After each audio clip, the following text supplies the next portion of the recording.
په کندوز کې د سولې او امنیت تر سیوري لاندې د کورش یا غېږنیونې په اړه پورې سیالۍ دا ځل د دې ولایت د یو ځوان د واده د مراسمو د ترسروي په موخه په پیوند قلبها هوټل کې ترسره شوه. مسؤلین وایي له دې کار څخه یې موخه ورزش ته د ځوانانو هڅول او په ودونو کې موسیقي چې حرام عمل دی پر ځای ملي او افغاني کلتور ته وده ورکول دي. پهلوانی‌ها را برگزار بکنیم تا جوانان دور از مواد مخدر میشه و برای روی مردم و لب مردم یک لبخند میه که عروسیشان این میتونه برگزار شود و جوانان خوش میشه. پیش پهلوانی در تویان نمیشه ولی 2 سال میشه که ما در چمن ها در قریه ها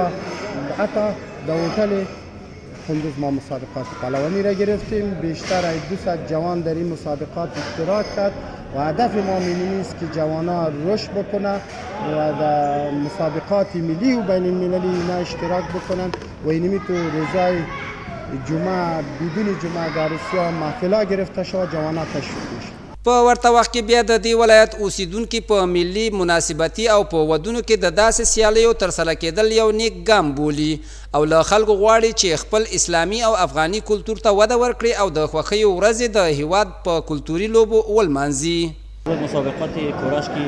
بین ولایت‌های همجوار و ولسوالی‌ها در اجاره اندازی شده بود خوشبختانه به پایان رسید و ما تشکر خاص میکنیم از رئیس فدراسیون و از دولت فعلی که همچون مسابقات را اندازی میکنه به خاطر تشویق ورزشکارا تا که ورزشکارا